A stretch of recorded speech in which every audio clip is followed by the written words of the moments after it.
Bueno, pues Vicente, muchas gracias por acompañarme en esta charla. Te quería preguntar, tú como cronista de aquí de la ciudad de Jalapa, ¿cómo era percibida la ciudad en el siglo XIX? Hablando ya en los últimos 40 años quizá, entre 1860 y finales, ¿no? A principios del siglo XX. ¿Cómo era percibida Jalapa?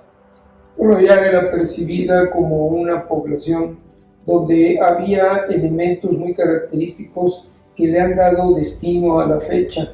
La vocación de una intensa actividad musical. No hay que olvidar que la banda de rurales es el antecedente más remoto que tenemos, diríamos, de la banda sinfónica del gobierno del estado.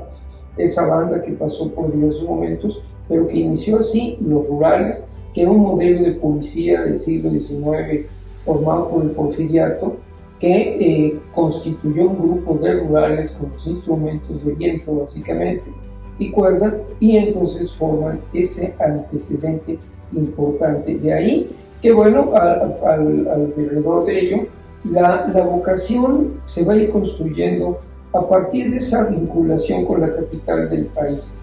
Jalapa, por ser una ciudad de paso desde hace 500 años, es un punto intermedio para llegar a la Ciudad de México en esta vía que conocemos por Perote, y entonces eso también va a permitir que muchos migrantes, muchos viajeros que vienen de Europa o van, hagan una escala en la ciudad, y algunos se quedan en ella y nutren, de tal forma que vemos que ya desde 1843 aproximadamente, visitantes que llegaron a la ciudad se maravillaron del entorno natural, de la arquitectura, esta arquitectura que siempre fue nostálgica, las tejas, los árboles, las calles empinadas, pero particularmente el tejido social, donde hay médicos intelectuales que están en la calle principal y son críticos del sistema político, son actores políticos de la vida diaria de la ciudad, pero también en esas familias de ellos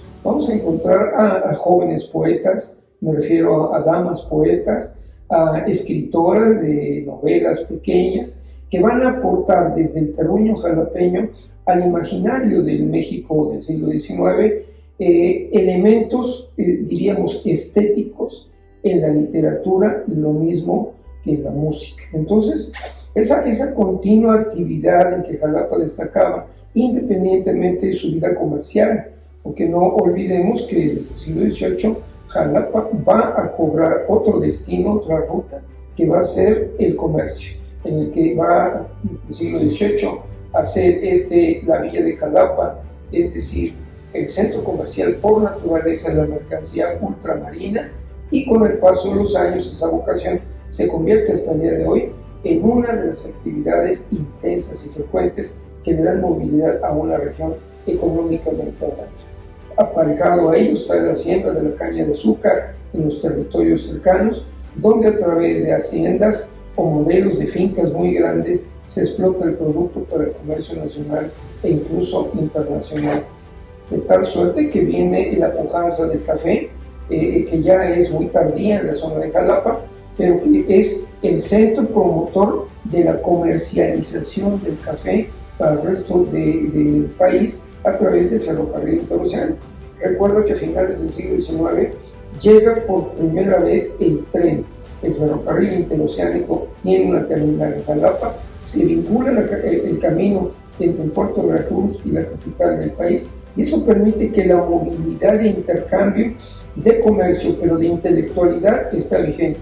De tal manera que a muy tempranas fechas tenemos obra impresa de personas que están haciendo música, que están escribiendo literatura, que insertan sus publicaciones en periódicos nacionales o en revistas familiares nacionales. Entonces, el nombre de Jalapa se refrenda con esa vocación de cultura que la ha venido persiguiendo con el tiempo a través de diríamos, de un gozne, que es la educación, la otra vocación de la ciudad.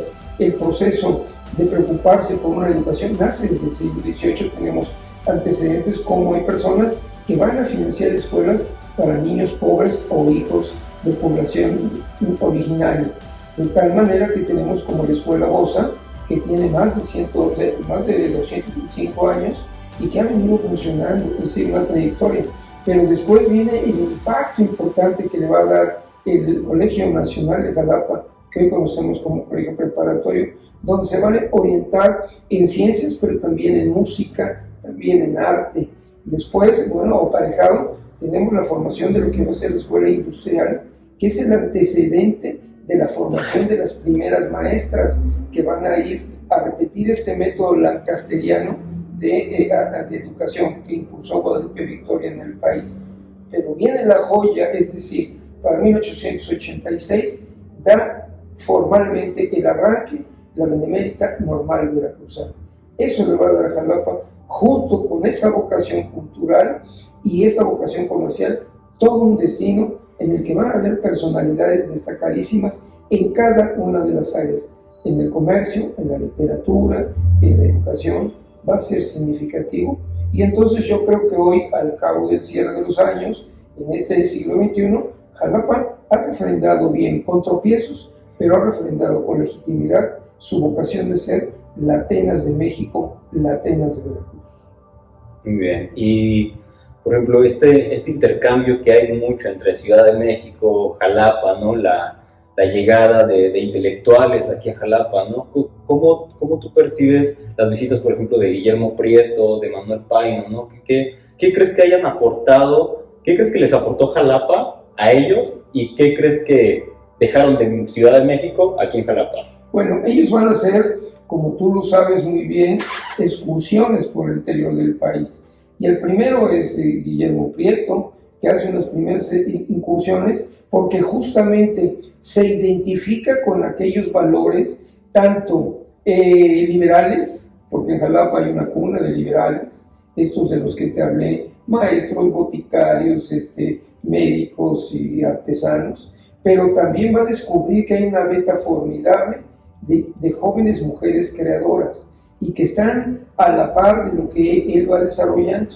No olvidemos que hay un personaje notable veracruzano que se merece un lugar muy especial, don José María Esteban, que desde muy temprana edad José María Esteban es un gran revolucionario de las letras desde el puerto de Veracruz, donde era su tierra nativa, y que se vincula con personalidades de la literatura universal, de tal manera que Guillermo Prieto entra en esos vínculos de amistad.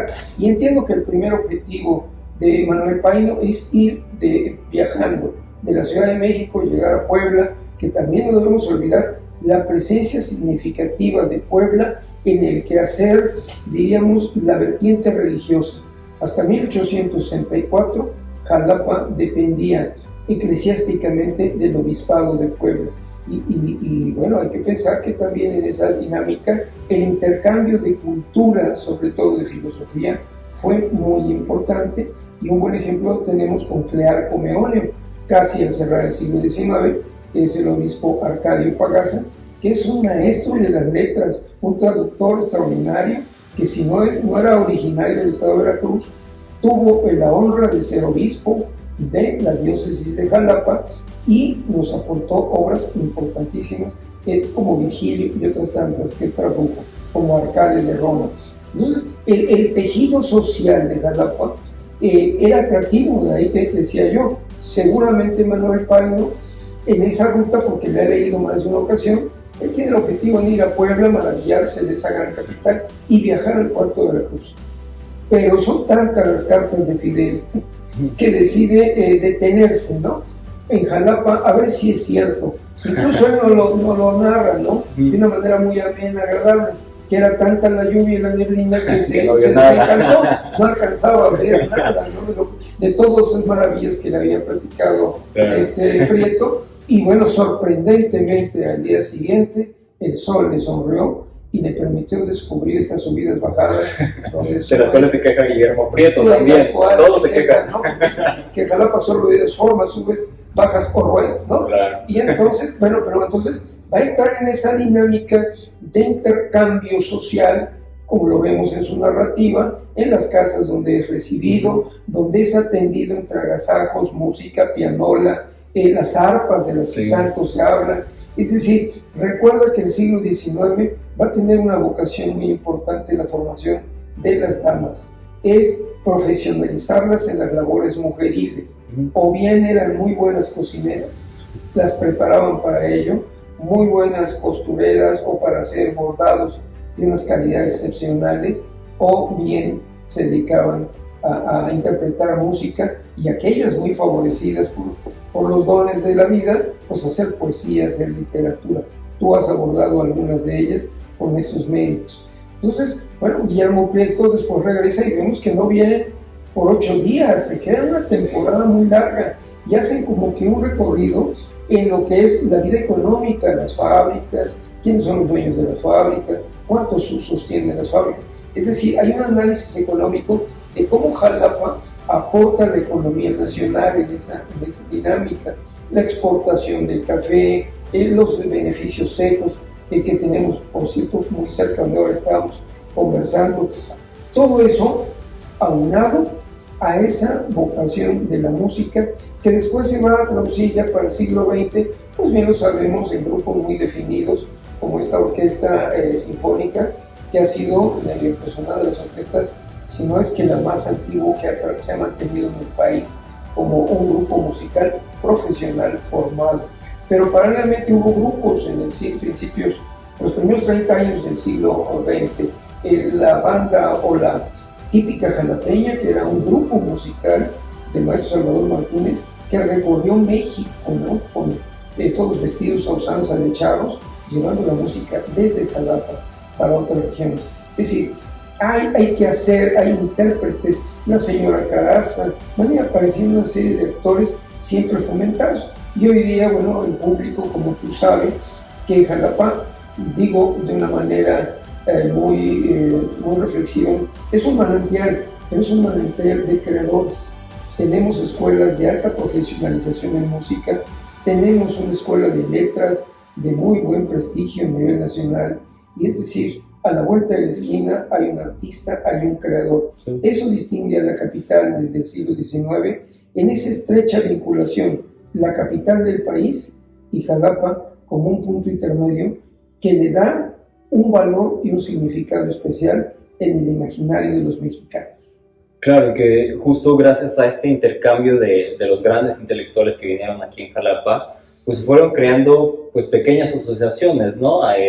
Referente a la búsqueda sobre todo de los jóvenes, ¿no? Para crear, en este caso que estamos abordando el tema de la Bohemia Jalapeña, una asociación literaria de 1871 y que justo fue pues vigilada no sé, cuidada bajo la tutela catedrática de José María Esteban, ¿no? Que para esos momentos ya era el poeta, ¿no? Era ya uno de los escritores consagrados. Pues se van, esta asociación pues se va deshaciendo y va creando nuevas, ¿no? Justo pues buscando los intereses de los jóvenes. Sabemos que después de la Bohemia existió un drag que se llama el Edén, después el Edén de las Musas, ¿no? Esas pequeñas asociaciones que ya no solo eran literarias, ya tomaban música, ya tomaban teatro, ¿no? Sabemos que el Edén de las Musas, por ejemplo, era una sociedad filarmónica, dramática y literaria, ¿no? Ya va poco a poco abarcando pues las artes, ¿no? ¿Qué sabes tú acerca de esas asociaciones, sobre todo del Edén, y cómo se va integrando ya la música, el teatro, las letras, ya dentro de la vida pues, social jalapeña, ¿no? Que hace, y justo lo mencionas, que Jalapa se caracterice hasta este momento como una ciudad pues artística.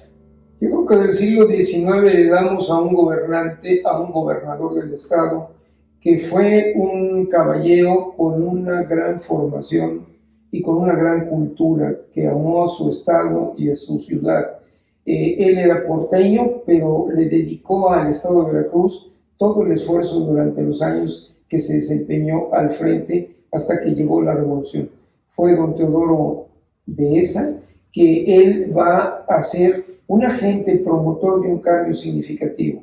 Jalapa transforma su rostro bajo la visión, el impulso, diríamos, el impulso político de don Teodoro Dehesa. Esas casas de teja que salían a la calle principal se van a convertir en el siglo XIX, al final, en estos edificios que ahora vemos en las fotografías nostálgicas, con esas fachadas hermosas, eclécticas, que convulsionaron en 1920 con el sismo, pero que le dieron un rostro de capital a la ciudad de Jalapa.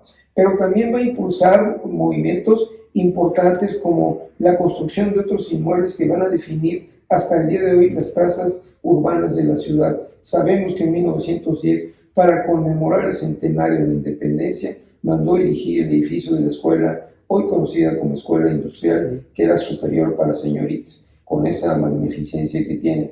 Sabemos muy bien que entre 1899 y 1900 manda a edificar el edificio del Colegio Preparatorio en Jalapa, pero lo mismo hizo en el puerto de Veracruz, lo mismo en la ciudad de Orizaba, mandando edificar monumentos bellísimos. Hoy la Secretaría de Hacienda, en la calle de Altamirano y Lucio, esa reconstrucción de ese edificio ecléctico donde estuvo la Comisión Geográfica Exploradora, es obra del gobernador de esa.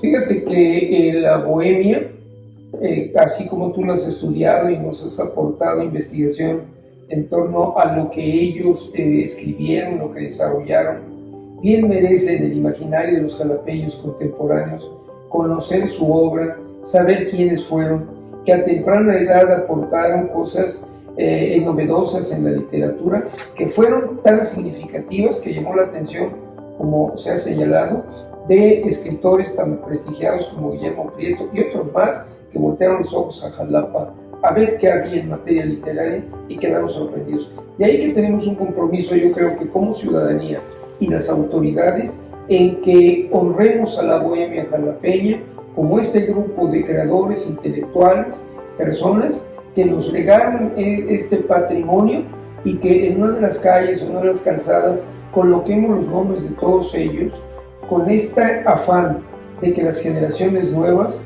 no los olviden, que los jóvenes del presente y del futuro tengan conocimiento que alguna vez en nuestra ciudad hubo jóvenes como ellos, talentosos, creativos, que dejaron una ruta en la que se ha caminado en materia de cultura literaria y, digamos, poética. No hay que olvidar que esas personas también vivieron en la vida cotidiana de Jalapa. Fueron políticos, empresarios, comerciantes, tenían una vida activa en la ciudad, pero a la par de ello fueron capaces de ser creativos y creadores de obras que han marcado a Jalapa con esa vocación de cultura. Entonces, no hay que olvidar que Jalapa tiene en ellos un digno ejemplo que no debemos olvidar. Muchas gracias, Vicente. Con todo gusto.